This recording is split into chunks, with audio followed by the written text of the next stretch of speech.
We are the next. The next generation of visionaries. Rule breakers, game changers, and world beaters. We were built to perform on the biggest stages. But we certainly aren't here to do what's been done before. And neither are we. At Palo Alto Networks, we are ready to secure our digital future. As companies innovate to transform, we innovate to outpace cyber threats. So you can embrace technology with confidence and make the next day safer than the one before. We've got next.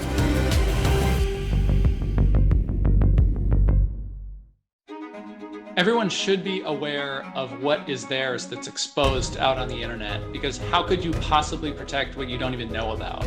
Attack surface management isn't something that's going away. If anything, it's only getting more complex. Xpanse is a tool that provides you information that you need to take action and reduce the risk of your growing attack surface. Specifically, these are risks that lead to data loss.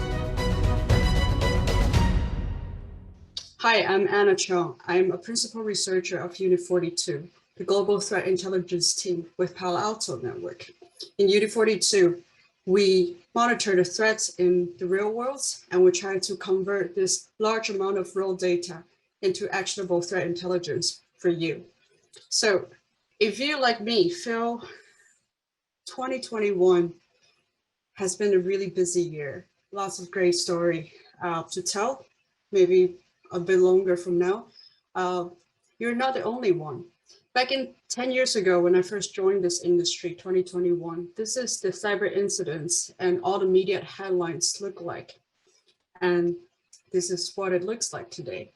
A lot busier, isn't it? We feel it in our day-to-day life. So there's a lot of things happened in 2021. Started with the exciting SolarWinds supply chain attack, the 2 rounds of Microsoft vulnerability exploits, the Colonial Pipelines ransomware attack that disrupt the oil supply in the US, and moving on quickly to the Kaseya ransomware attack. This is truly a very busy and exciting years. I'm sure you're familiar with all these media headlines, and I don't need to talk more about it. But in almost end of this year, I want to do a little bit of review. What happened? What do we learn? More importantly, what is happening next? The media headlines give us the perspective of the defenders, the general publics, and the victims. But today in the presentation, I want you to imagine yourself, put yourself in the attacker's shoes, look at the cyber incidents, the threats from attacker's perspective, the enemy in the other side of the table. How would you define your success of a cyber attack? How would you make sure in the next 5 years this success could continue? I would say there's 4 major elements. First of all, the speed of your attack. Second, the scope of your attack of each of your operations. How many scope of damage you could cause. Third, how are you going to leveraging the existing supply chain attack to continuously generate revenue for yourself?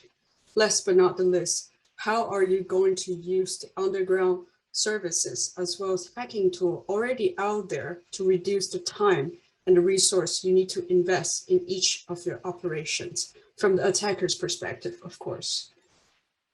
So let's dig into each of the elements and have a better understanding. What are we looking at today? First of all, the speed. In the past, I would say there was a point of time. You could get a PhD from scanning the internet. Furthermore, there is a point of time only nation states are the one with enough of power and resources to scan the vulnerable exposure in the internet. All of that have changed in the past couple of years. Right now, there's new scanning tools completely free of charge can be found in GitHub. In addition to that, the computing power in the clouds allow threat actors or anyone pretty much using very limited of budgets to scan the entire internet within just 45 minutes. The threat actor certainly understands the value and the time of cyber attacks. especially when it comes to exploit new vulnerability. In our latest Xpanse reports, we learned that attackers start scanning the new vulnerability just within 15 minutes of its official announcement, just 15 minutes. And when it comes to vulnerability that's very powerful and very lucrative, like Microsoft Exchange Server vulnerability, they start scanning within just 5 minutes. Can you believe it? That's how aggressive attackers looks like these days. And their aggressive attempt somewhat already pay out. It is estimated with the Microsoft Exchange vulnerability, there are over 250,000 servers around the world being compromised and fall into victims. We know the people who are trying to do that are not just cyber criminals. There are APT threat actors, APT27, also known as Hefnians, are doing it. In addition to that, ransomware threat actors such as Revol are also exploiting those vulnerabilities to get their foothold into the victim's servers and network. In case you're not familiar with Revol ransomware group, they're the one responsible for Kaseya attack back in early July this year. Most people think the Kaseya attack deserves our attention because of the large amount of victims, as well as the 50 million ransoms they demand. That's partially true.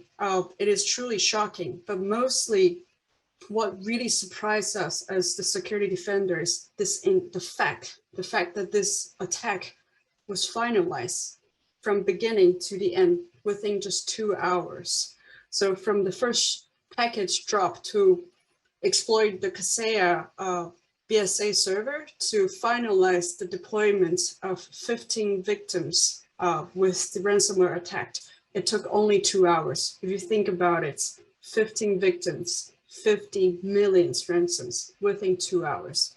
The Revol group automated their attacks and leave very small windows to both the Kaseya and the managed service provider to detect and block this threat. Again, the scope, the speed, and the fact that they took advantage of the supply chains demonstrates how damaging one single cyber attack can be if they have all the components right and in place.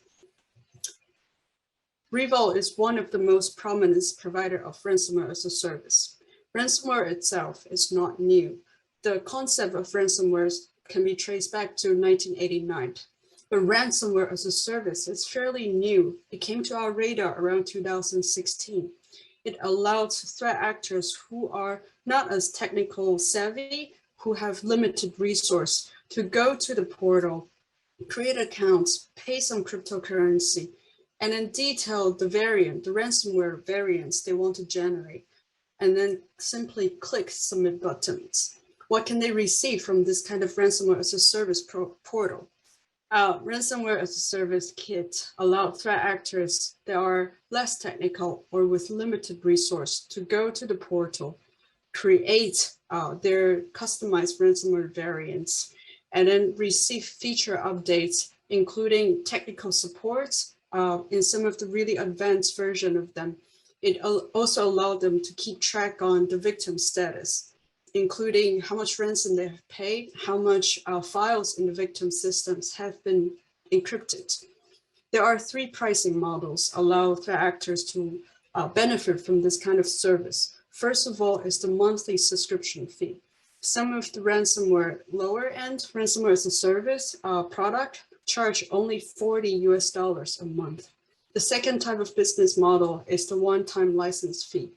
The third are also one of the most damaging ones is the affiliate program, which we're going to talk about. And this is also what makes Revol Group so powerful today.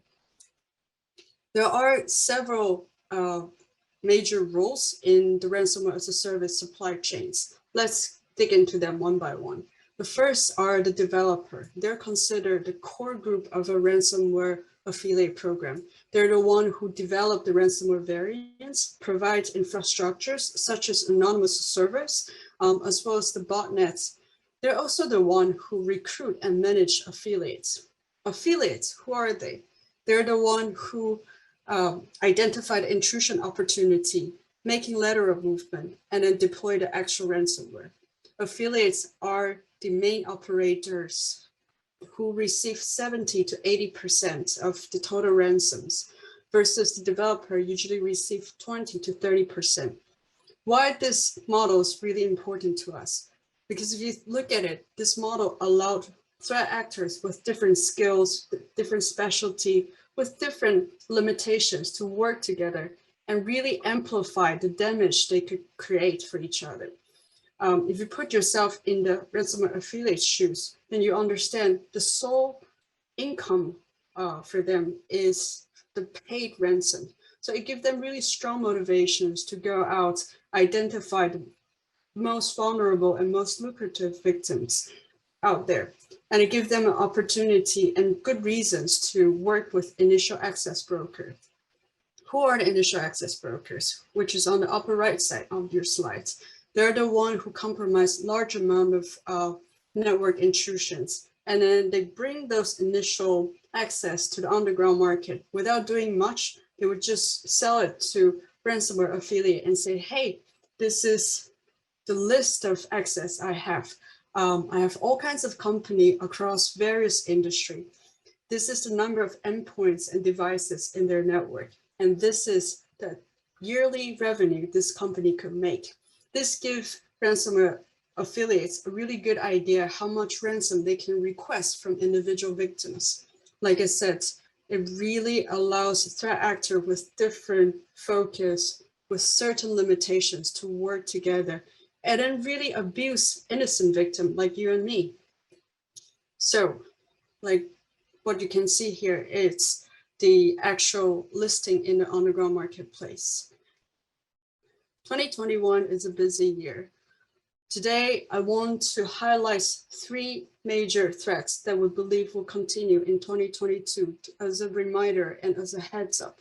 First of all, the software supply chain. Threat actors just started to take advantage and really look into abusing the software supply chain in the past 3 years. And we believe for the benefit it brings, they are going to continue to take advantage of the software supply chain attack. Second of all, ransomware. The FBI just released the latest report. There were over 5 billion ransom paid in 2021 so far across the globe. The lucrative business, the financial incentive, most likely are going to drive more threat actors to join this business. So be cautious, it is coming. Last but not the least, the service. The service like initial access broker, like cryptocurrency mixers, like the money laundering mules, it's going to make the cyber criminals' life easier and easier. They're professional what they can do for each others and make each attacks less costly and more efficient and more timely. So these are the 3 major threats I will highly suggest everybody be prepared for in 2022. To end this presentation with some positive notes, may I suggest, first of all, review your current zero trust policy. Are you giving access to people who probably shouldn't have it? Are you granting some of the privilege to people who cannot maintain or control it well enough? Maybe it's time to revoke some of the privilege that you have previously given. This will be a really effective solution to stop or detect a software supply chain attack. Second of all, the behavior analysis. The traditional signature detection is just not enough. Now it's time to look into the behavior analysis, empowering your endpoints to make the detection and mitigations as soon as possible.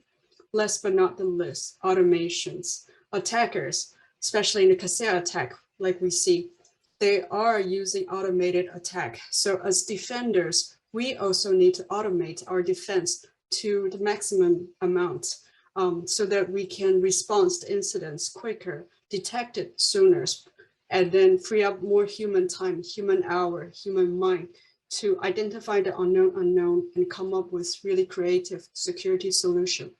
Thank you so much for your attention today.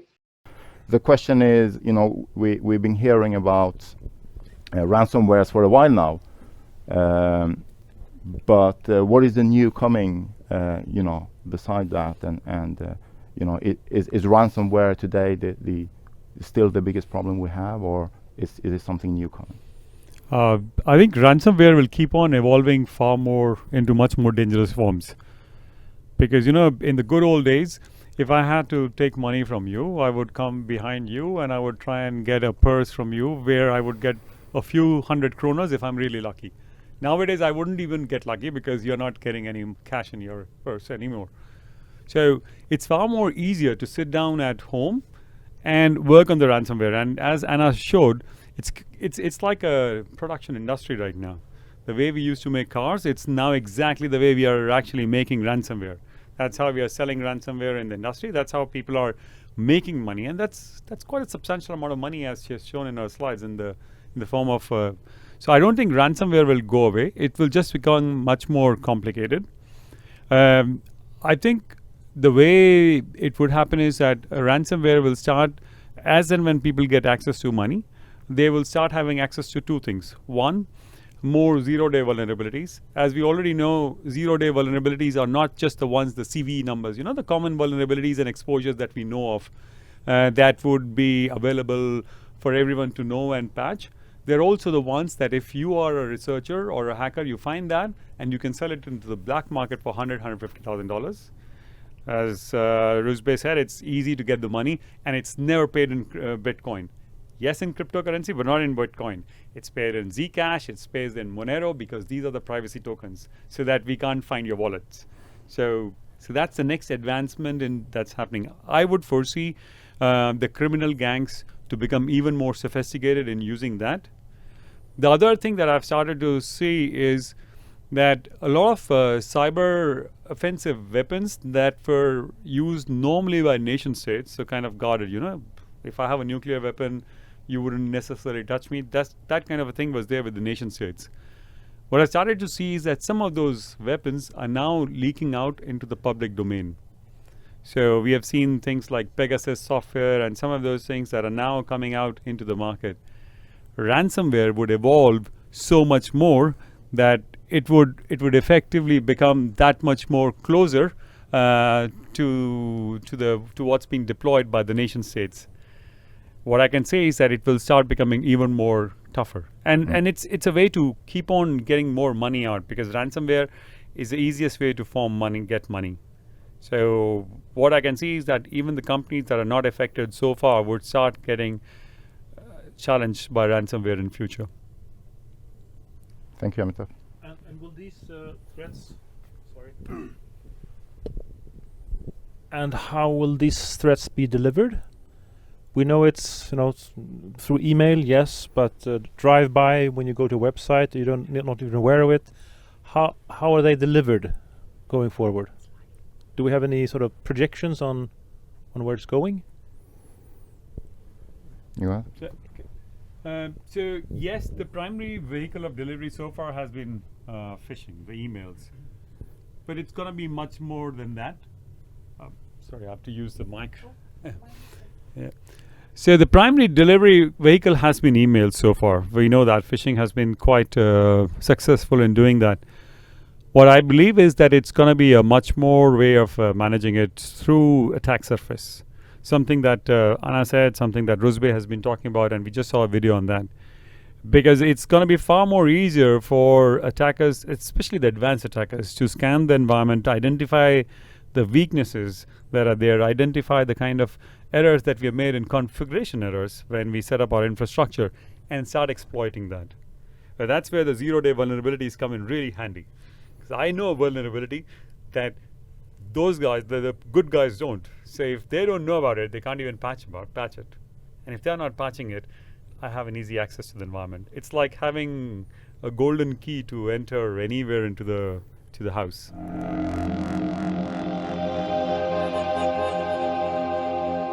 Good evening. My name is Amitabh Singh. I am from Switzerland, or I live in Switzerland.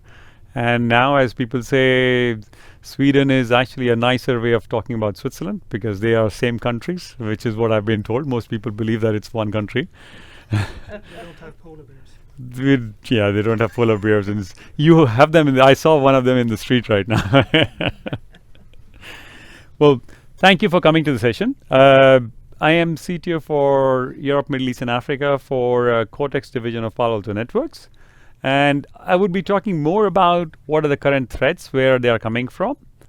What I would try and talk about is from an academic perspective, where threats are coming from, and try and mold the discussion more towards what Anna was talking about. So she raised about issues about ransomware, where they're coming from, and I'll try and give a prescriptive approach of what could be the art of possible in terms of managing the ransomware. So we talked a lot about ransomware and that they're imminent.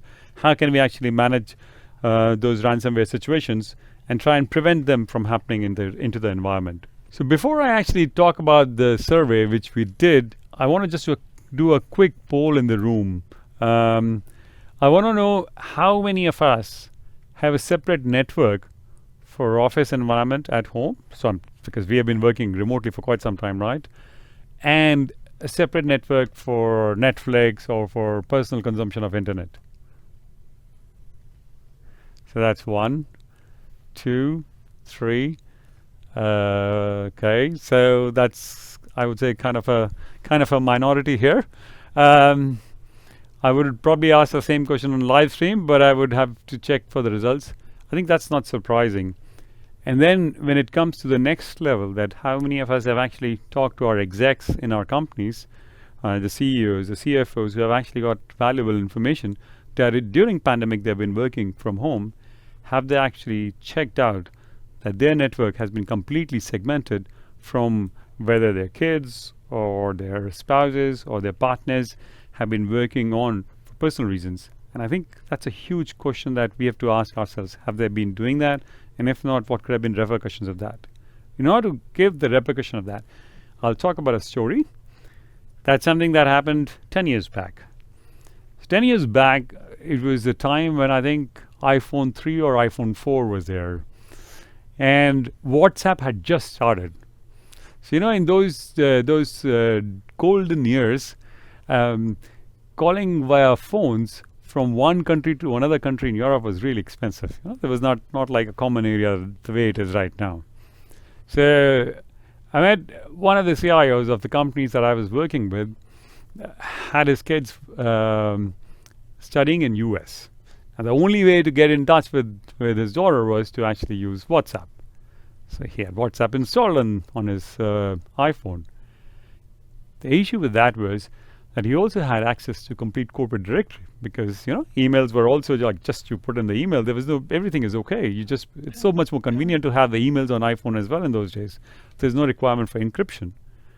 What actually happened was that people were able to get access through WhatsApp to the complete corporate directory, and as a result of this, a large part of the encryption for a large part of data for this company was reverse encrypted by hackers, and they did not even ask for money on that. They just it's a damage that was caused to this company on an ongoing basis.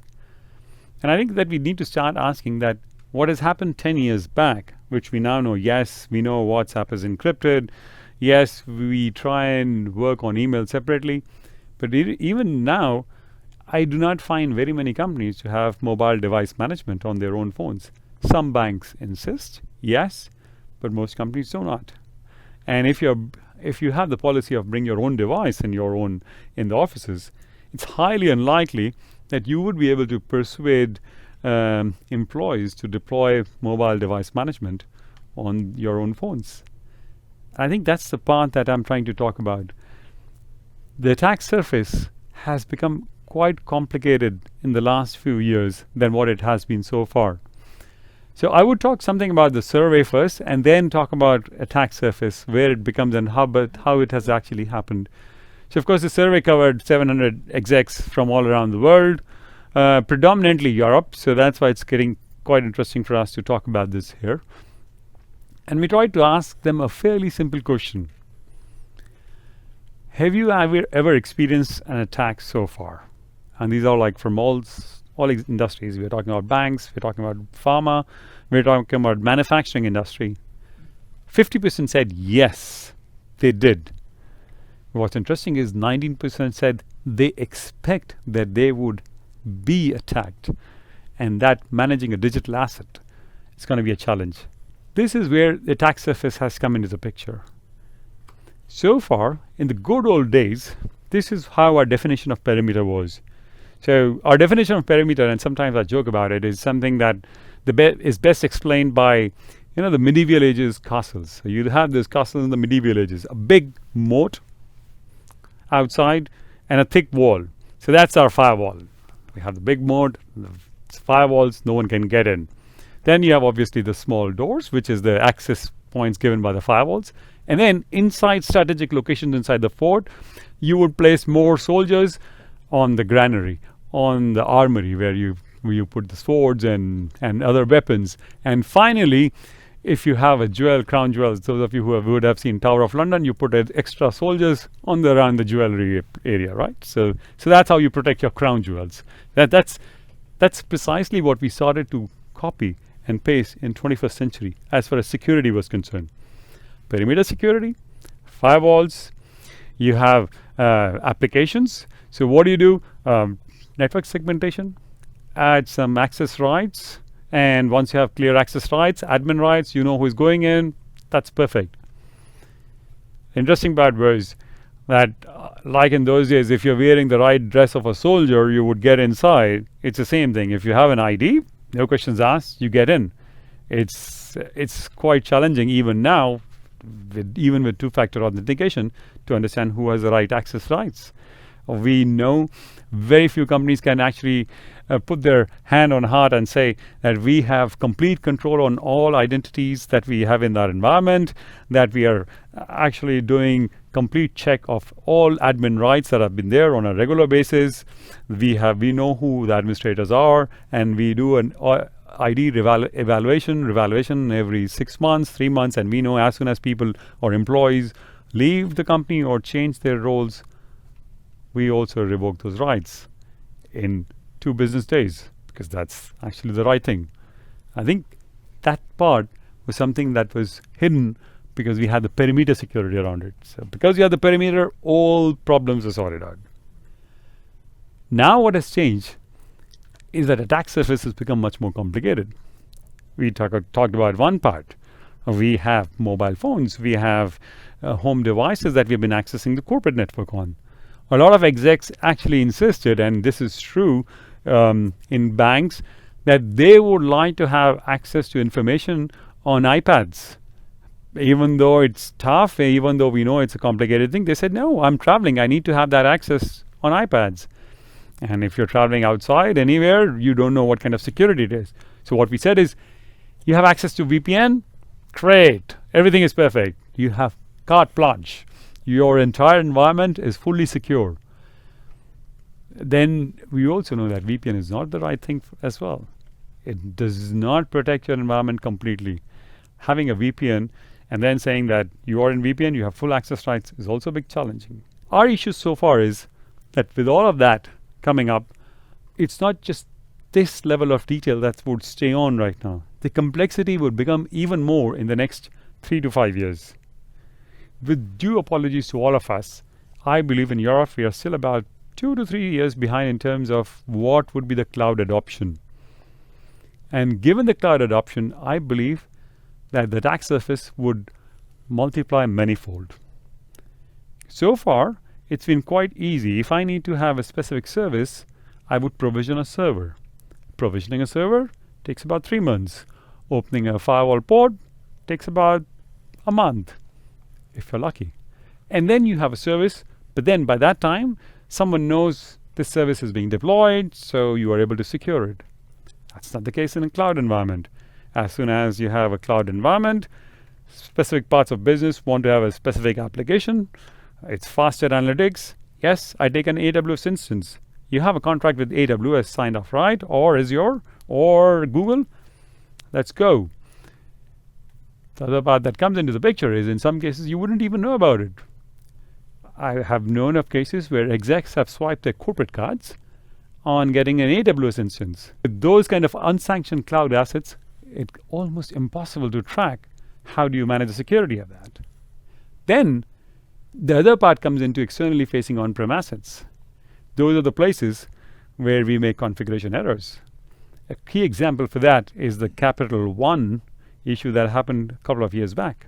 So they are completely on AWS.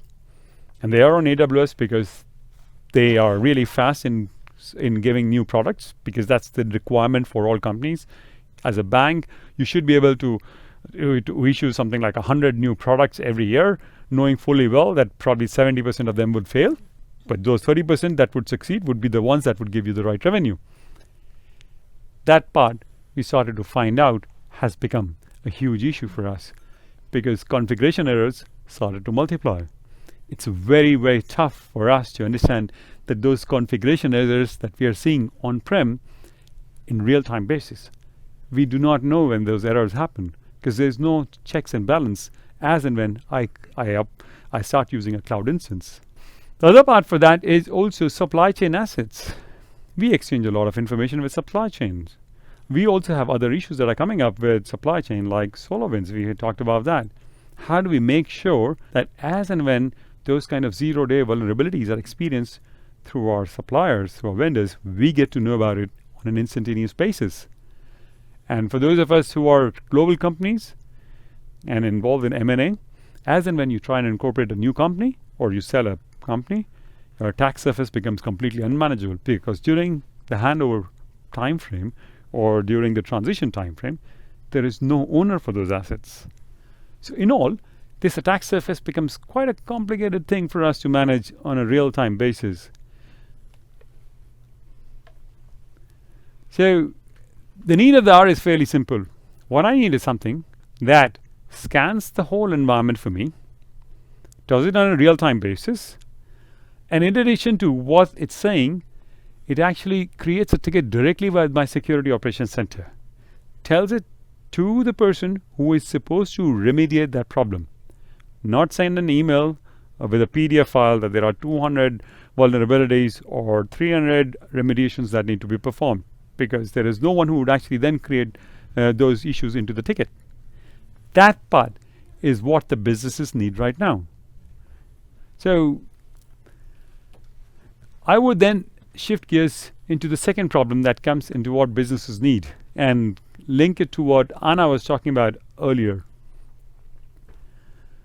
The remote desktop protocol is becoming one of the biggest issues as far as attack surface is concerned. We talked about how ransomware comes into the picture. RDP is sometimes, we are actually calling it as ransomware deployment protocol, because that's the easiest way to get into the environment. That's what RDP is now referring to right now. Biggest problem for that is our telcos. I've written AT&T and Verizon, but any telcos, anywhere, anyone that we use, do not help if you're doing vulnerability scanners, because we don't have access to their environment. But all I would suggest is ask any of the reports for any of the telco providers, anyone. You wouldn't find any telecom provider that wouldn't have been repeatedly hacked for their consumer data. That's a given, and it's very clearly most telecom providers have been repeatedly hacked because they just store data like that. It's just not their business to manage security.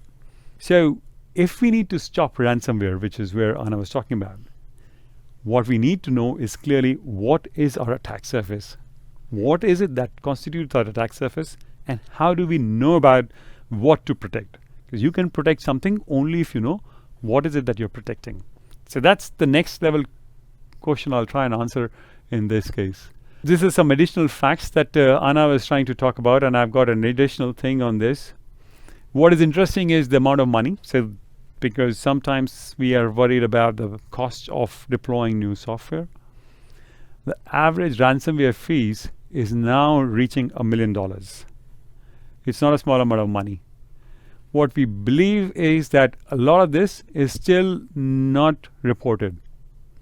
It's getting more and more, and it's going to be a lot more complicated because with the speed at which crypto industry is multiplying, it's going to be even more tougher and harder to get access to the environment and to get to know where money is flowing into. So the next question that I would actually have, and I would like to ask if this is something that people are believing as well, what percentage of your organizations would be into cloud? I know it's a rhetorical question, but I believe that currently in Europe we are roughly about a quarter to 30% or a third of our assets are on cloud. I believe in the next 3 to 4 years, which is by 2025, we would see that ratio flipped, which means between 2/3 or 75%, 3/4 of the assets would be on cloud. Again, it's not that cloud is cheaper, it's simply that businesses demand cloud so that they can introduce products faster. When that happens, that means that we need to be prepared now to manage the attack surface. So we need to start doing something about it, that by the time businesses move to that level, the security that they have is exactly the same that they have been getting so far in the perimeter security, which by the way was not good enough, as we also know. So my next chart is about talking a little bit more about what are the major issues that are coming out from the cloud. I think the biggest thing that we can say is that we are able to find out the major issues through understanding what are the attack surface and to scan the internet on a continuous basis to find out which of those assets have exposures, which of those assets have vulnerabilities, and which of those assets have configuration errors. That is something that needs to be done on a continuous basis. So scans have to be performed. That's the kind of tool that we would like organizations to start evaluating, that you need to have a tool that doesn't do a static analysis. You need a tool that continuously monitors your environment, continuously understands what are the changes that are happening in your environment, and as soon as any kind of an issue happens, they inform you on a near real-time basis. So in order to do that, we are also saying one more thing before we even talk about the specific product details. You have to inform the board about attack surface management. It is a big issue for all of us if we are keeping this within the security community. This is the time when we need to start raising awareness that managing attack surface is a concern. It needs effort, it needs time, and it needs visibility to all levels of organizations. If we need to raise our hands, we should do that, because if this is not being explained to the board in the proper fashion, the consequences of not doing that would be quite negative for our respective organizations. And that's something that we need to make it inside, that when we talk about risk to our board, and when we talk about how the heat map for the risk evolves, we have to clearly add the definition of attack surface there. If I am personally asked as a CISO, as an ex-CISO of a bank, I would say attack surface management for all large organizations is a huge red. It's a question mark, because very few organizations can actually say what is their attack surface and are they managing it properly. Just like in the past we said we had shadow IT assets, I believe in the next 2 to 3 years we'll be talking more and more about shadow cloud assets that have not been managed properly but are giving complete access to hackers to our environment. So what would be the key takeaways in this case? 1, we need to have a very clear asset inventory, and that's not going to be easy. So you need to have a product, a tool that informs you what are your shadow IT assets from an outside-in perspective, which is the most logical way of looking at the environment. So you should be able to scan the environment and clearly tell you these are my assets that are outside, that we need to protect, that we need to manage. Our exposures are continuously growing, so we know that. I just talked about that. And we need to raise this to all senior levels in the organization. What I want to talk about is something more about the Xpanse as a product, which is what we believe is the right solution to manage the attack surface management. Is started with DARPA, and I think the most important part is that we scan 500 billion endpoints on a twice daily basis. It says daily, but it's a twice daily basis. We find issues and problems on a regular basis. We categorize them to tailor-made to your respective organizations. And then, as I said earlier, we do not present a report, but we create tickets directly with the security operations centers, which means those issues that are open in the environment, we track them, we help you to get them resolved. So your security operations center resolves them. And if they are not resolved, you would see them in the next scan, which happens a couple of hours later. So you have such a huge tracking mechanism at your hand, a very powerful one, that if things do not change on a regular basis, then you have a visibility to that.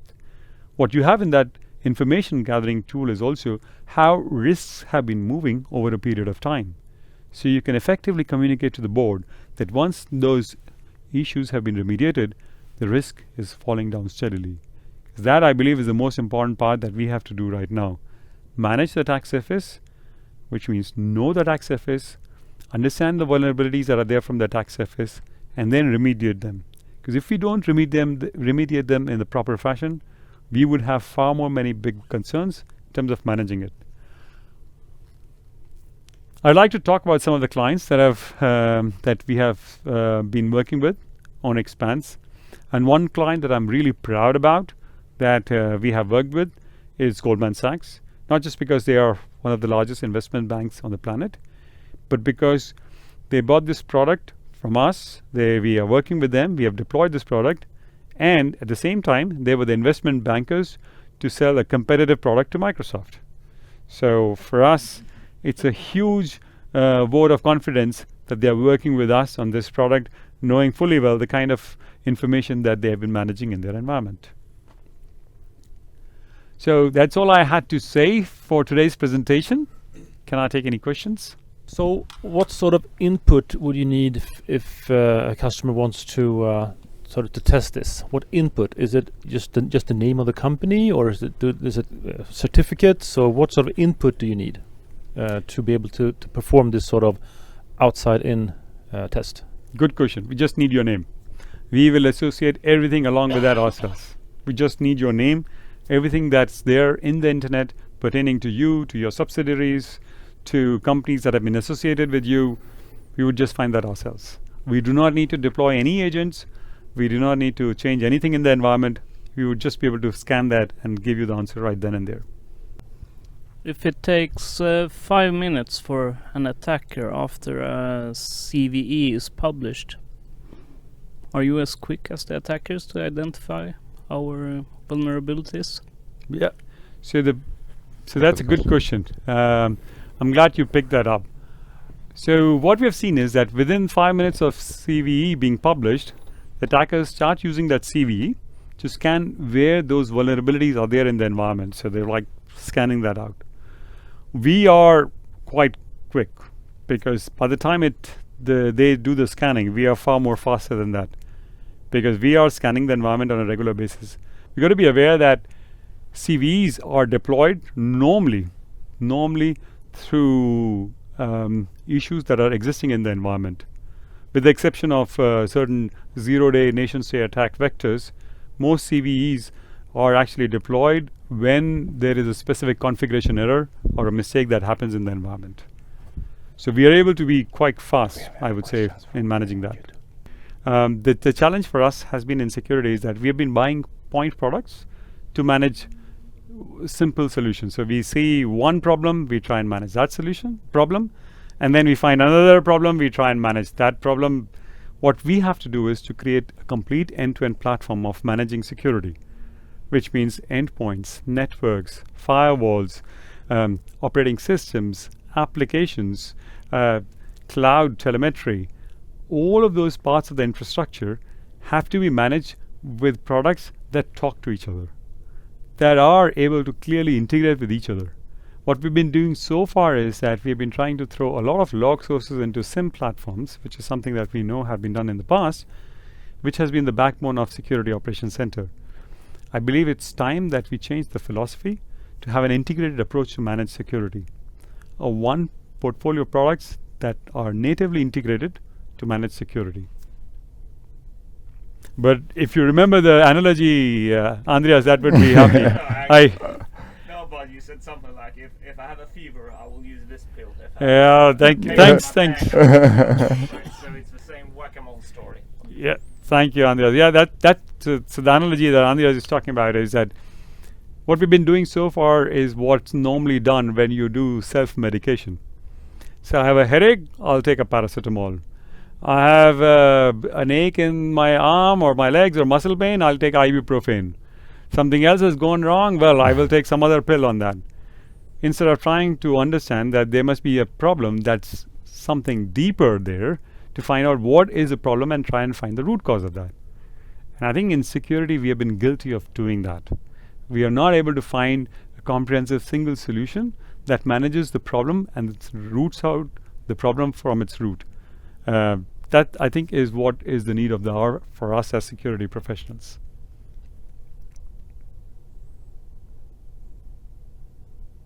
I have maybe one question for you. So when I talk to customers, there's often a question regarding, well, I mean, how does this play with my vulnerability management system? Are they complementary? Are there, competing solutions? So can you share some, your experience in that? Good question, Rizvi. So vulnerability management solutions typically are ones that scan the inside of the environment and tell you if, from a compliance perspective, servers have the right configuration inside, or there are issues with identity access management in terms of having the right kind of password accesses. But what they are not doing is they're not giving you an outside-in view. What Xpanse gives you is an outside-in view. So no vulnerability solution would actually tell you that you have an open vulnerability that can be accessed from outside. That doesn't happen in any of the vulnerability solutions that I've worked with. You need something that gives you, in a real-time basis, something is open. Your door is open. Your house door is open. You better shut it before the robbers come in. So they coexist, and can we use information from Xpanse into the vulnerability management to build that on, or? Yes, they do coexist. So what we try and work that out is that Xpanse gives you the information outside in, and then for inside in, if you have cloud assets which are there, we actually suggest usage of Prisma Cloud, because that gives you a complete information of what's happening from inside the environment. If you still have some on-prem infrastructure, you can use any of the vulnerability management tools. But as I said, in the next 4 to 5 years, most of the assets would be cloud deployed. So you would have to have these two products, which is vulnerability scan from inside through Prisma Cloud, and outside, which is Xpanse. They work together, give the information to the same security operations center, so you have one view of inside vulnerabilities and outside issues.